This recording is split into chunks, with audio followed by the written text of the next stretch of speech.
Welcome everyone.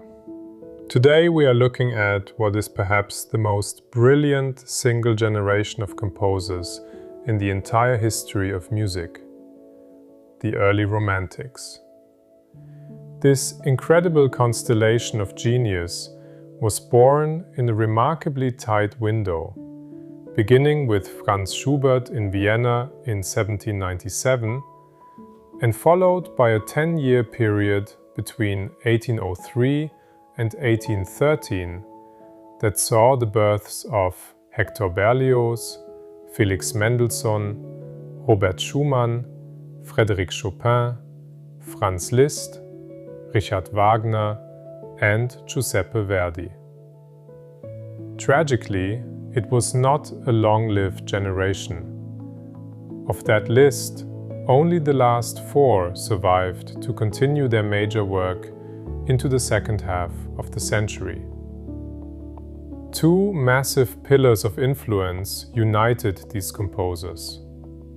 First, they all operated under the profound, monumental shadow of Ludwig van Beethoven, though this influence was naturally felt more heavily by German-speaking composers like Schubert than by someone like Chopin in Paris. Second, these musicians were deeply intertwined with literary Romanticism, which had flourished even before they were born. They were heavily inspired by poets like Goethe and Heine, and nearly all of them wrote music directly associated with the plays of William Shakespeare. To understand the music of this era, we must first look to the miniature, specifically the German Lied, plural Lieder.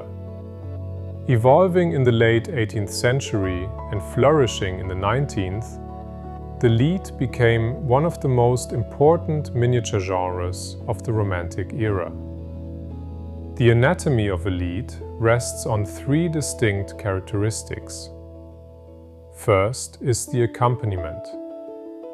A Lied is nearly always accompanied by piano alone, but the pianist acts as a discrete partner to the singer, not merely a background accompanist. Second is the poetry. The text is usually a high-quality romantic poem, and the art of the Lied depends entirely on the composer's sensitive response to that poetic imagery. Finally, there is the mood. Lieder were designed for the intimacy of a living room, not a massive formal concert hall. When you listen to a Lied, the singer and pianist seem to be sharing a private, inward emotional insight directly with you. The earliest and arguably the greatest master of the Lied was Franz Schubert. His output was simply astonishing. He composed close to 700 songs in his tragically short lifetime. To give you an idea of his manic creative pace, in 1815, his 18th year, he averaged better than one new song every 2 days. Schubert led an unspectacular life, sustained not by public fame, but by a tight-knit circle of bohemian friends, writers, artists, and musicians who called themselves Schubertians. This supportive, intimate atmosphere was the perfect incubator for his musical style. He started out as a wonderfully spontaneous melodist, but as his style evolved, his melodies became richer and demonstrated a remarkable, penetrating psychological depth when paired with poetry. One of Schubert's earliest and most profound masterpieces is Erlkönig, or The Erlking, written in 1815 and published as his Opus 1. It stands out immediately for its dramatic intensity. The text is a famous poem by Johann Wolfgang von Goethe, cast in the storytelling ballad form that was highly fashionable in the Romantic era. The narrative deals with death and the supernatural. A frantic father rides furiously through the night, holding his sick, feverish child. The boy claims to be pursued by a malevolent demon, the Erlkönig, or King of the Elders, who beckons, cajoles, and ultimately assaults the child. Because the narrative mood changes so drastically, Schubert utilized a through-composed musical architecture. Instead of repeating the same music for each of the poem's 8 stanzas, strophic form, Schubert provided new or constantly modified music to match the shifting dramatic reality. Schubert's psychological characterization in Erlkönig is a masterclass in musical storytelling. The tension is established immediately by the piano's relentless, hammering triplets, which represent the horse's galloping hooves. This triplet engine runs ceaselessly, unifying the song. Over this, a single singer must portray 4 distinct roles. The narrator's voice is objective. The father's music is low, stiff, gruff, and impatient as he tries to calm his son, while the boy's voice is high and frantic, pitching higher and higher in desperate, strained phrases as his terror escalates. Most chilling of all is the demon. The Erlkönig's music is marked triple piano, inaudible to the father, as he croons ominously quiet, sweet tunes, offering the boy lovely games. The song's climax is devastating. The galloping triplet engine abruptly ceases, and the final line, revealing the boy is dead, is delivered in a grim, stark, recitative style. To extend the fragile expression of the miniature into something more comprehensive, Romantic composers embraced the song cycle, a group of songs tied together by a common poetic theme or narrative story. A master of this form was Robert Schumann.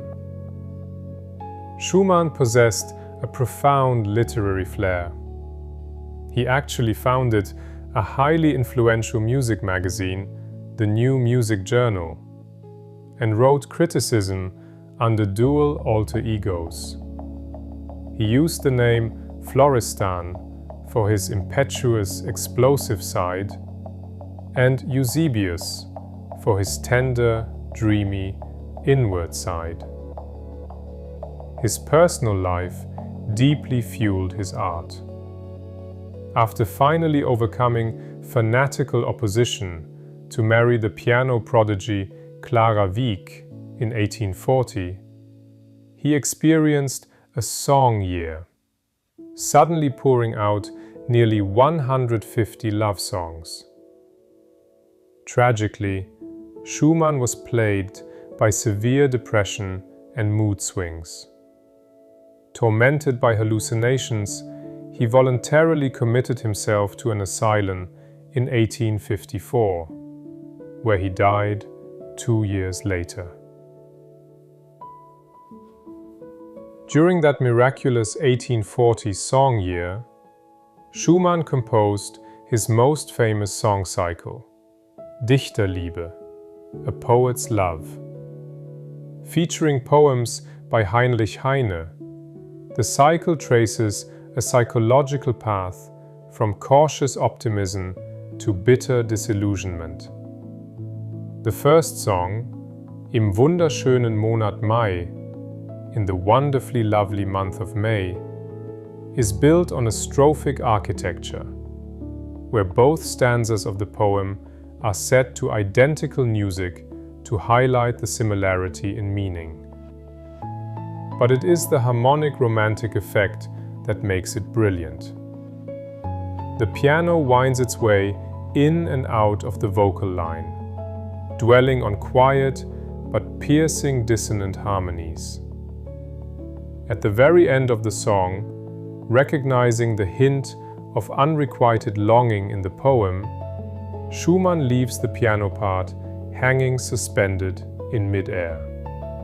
It ends on a dissonance that demands resolution but receives none, creating the ultimate expression of yearning.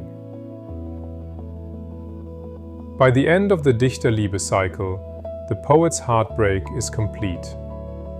The final song, Die alten bösen Lieder, the hateful songs of times past, begins with a dark, morbid humor as the poet demands a giant coffin to bury his dreams. Schumann matches this with hectic, forced rhythms in the piano. But a psychological breakdown occurs in stanza 6. As true grief finally surfaces and the poet drops his self-dramatization, the music literally disintegrates into whispered, recitative-like rhythms. Rather than ending on a whimper, Schumann resolves the cycle without words. A lengthy, purely instrumental piano postlude takes over, offering a lovely, meditative solo that resolves the emotional turmoil of the preceding 16 vignettes. We cannot discuss Robert Schumann without discussing his wife, Clara Schumann. The eldest daughter of an ambitious music teacher, Clara was a prodigy. By the age of 15, she was widely known across Europe as a leading piano virtuoso and composer. Despite her immense talent, she faced the severe creative constraints of 19th century patriarchal norms. She felt diffident composing under Robert's shadow, though they did co-publish one song cycle. Ultimately, Clara was a survivor. She outlived Robert by 40 years, balancing major European concert tours with the task of raising their 7 children. She cemented an enduring legacy as a premier pedagogue and served as a lifelong confidant and musical critic to Johannes Brahms. Clara Schumann's Lied Der Mond kommt still gegangen, The Moon Has Risen Softly, composed in 1843, is a masterclass in the pensive romantic miniature. The piece is structured in a modified strophic form, A. Stanzas 1 and 2 utilize very plain, unvaried melodies, accompanied by slightly unusual chords to create a unique pensive mood. But the true brilliance arrives in the climax of stanza 3. As the poem's speaker catches sight of a light in their loved one's house, Clara modifies the structure, crowding extra notes and syllables into the musical line to reflect a surge of excitement.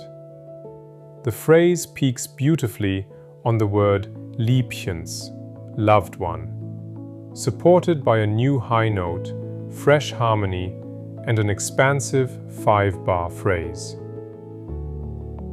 Moving away from vocal music, the other chief type of romantic miniature was the short piano composition known generally as the character piece. These pieces functioned as instrumental analogues to the vocal lead, capturing an intense, distinct mood or emotional snapshot without the need for poetry. Felix Mendelssohn made this explicit by publishing 6 books of these miniatures simply titled Songs Without Words. These character pieces covered a massive accessibility spectrum.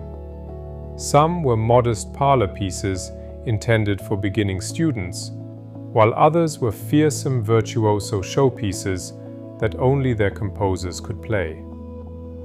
Composers named them in 2 ways. Chopin favored straightforward genre titles like Nocturne, Waltz, or Etude, while Robert Schumann favored highly imaginative, descriptive titles to frame the narrative. A perfect example of Schumann's descriptive miniatures is his collection Carnaval. Schumann created a narrative frame for this suite. It portrays a gallery of masked guests at a Mardi Gras ball, including pantomime figures, fellow composers like Chopin, and his own alter egos. The piece titled Eusebius portrays Schumann's tender, introspective dreamer side. It relies heavily on free rubato and features vague, languorous rhythms, specifically groups of 5 and 3 in the right hand that blur softly against the left hand.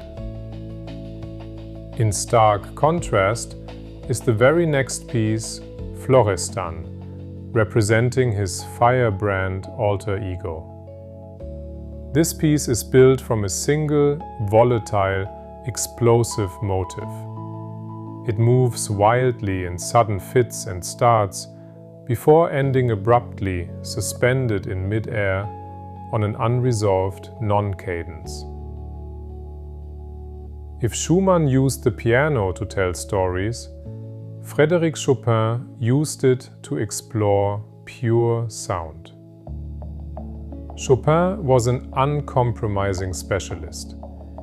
He is the only great composer who restricted his output almost exclusively to music for the piano.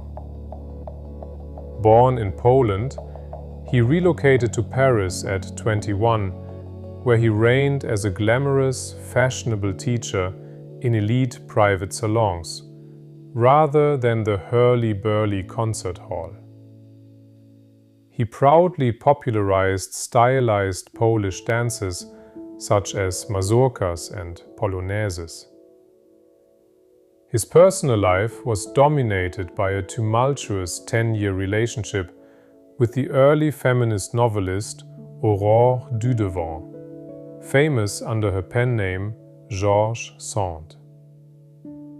Tragically, like many in his era, Chopin suffered from deteriorating health and died of tuberculosis at the young age of 39.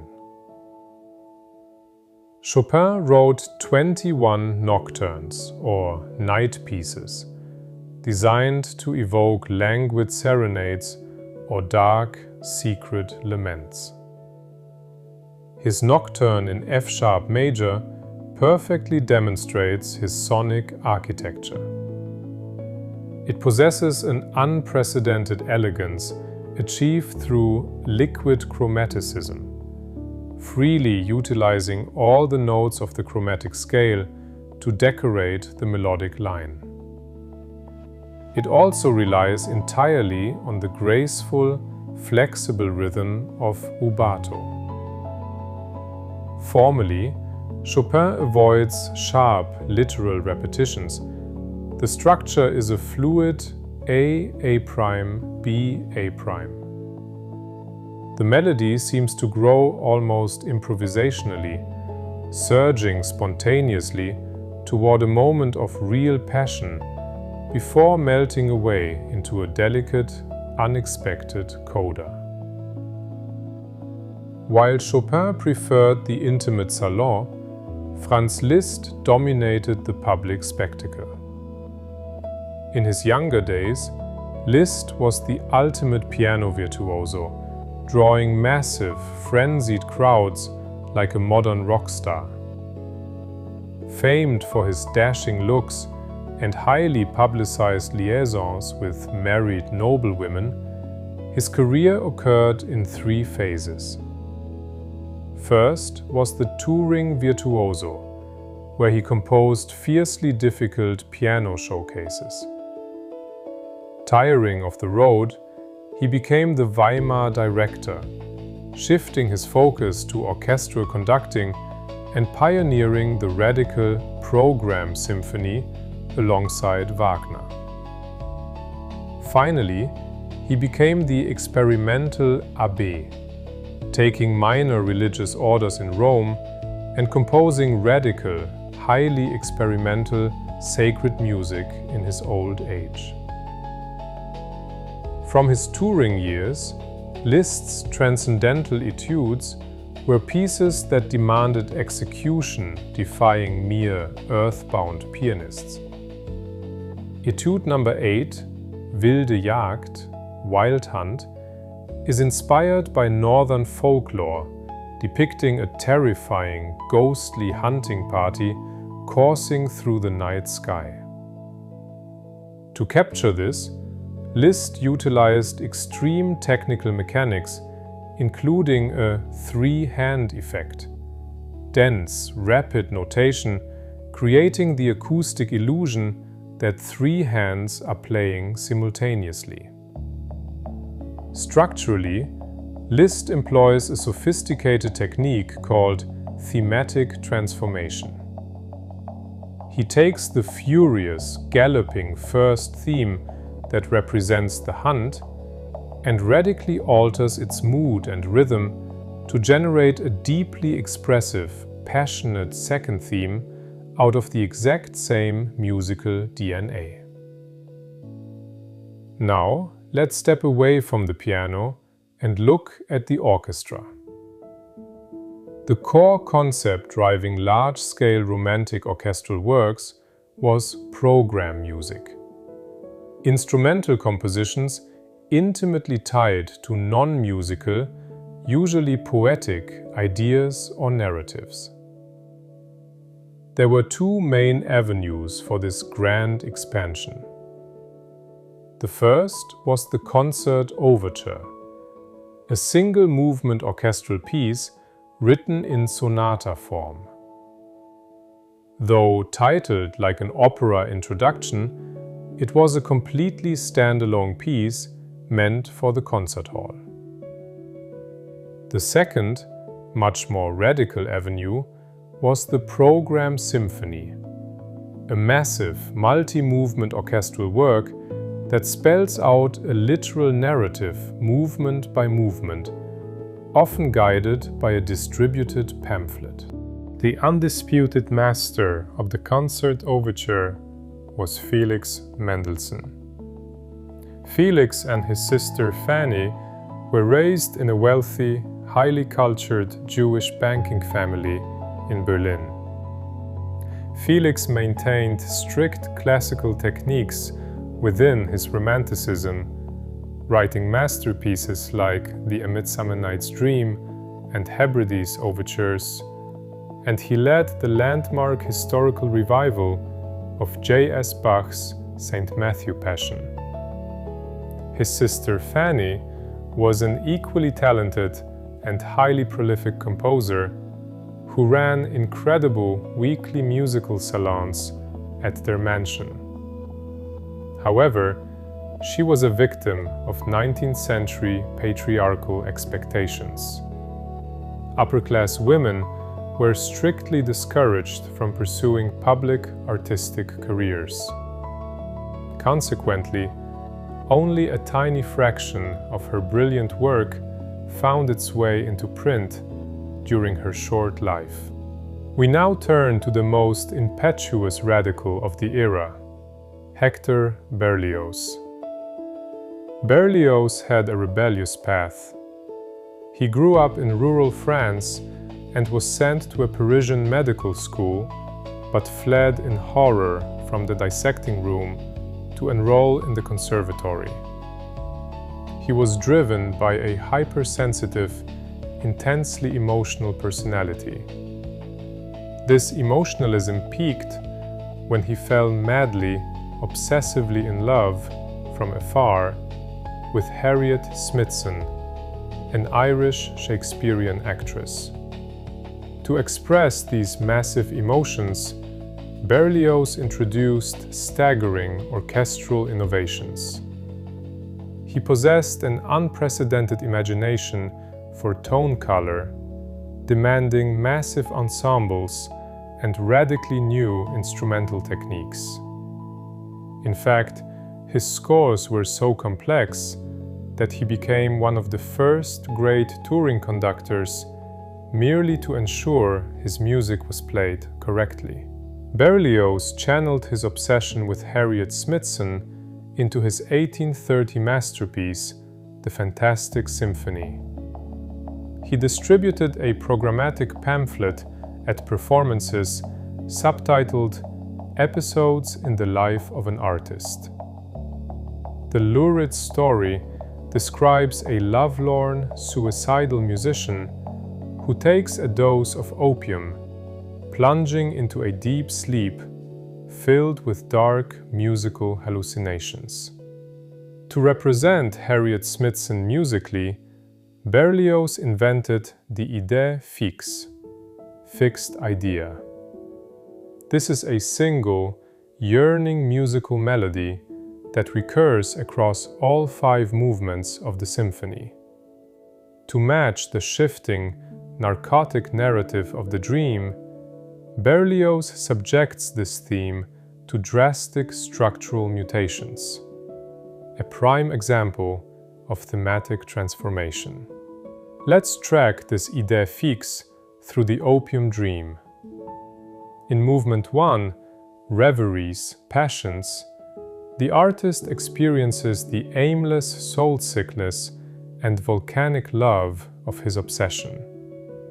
The theme is introduced as a sweeping, haltingly passionate melody that drives a loose sonata form. In movement 2, A Ball, the setting shifts to a glittering, noisy party, and the theme is elegantly transformed into a lilting 3/4 waltz meter. In movement 3, Scene in the Country, a peaceful pastoral duet between an English horn and an offstage oboe is violently interrupted by anxiety.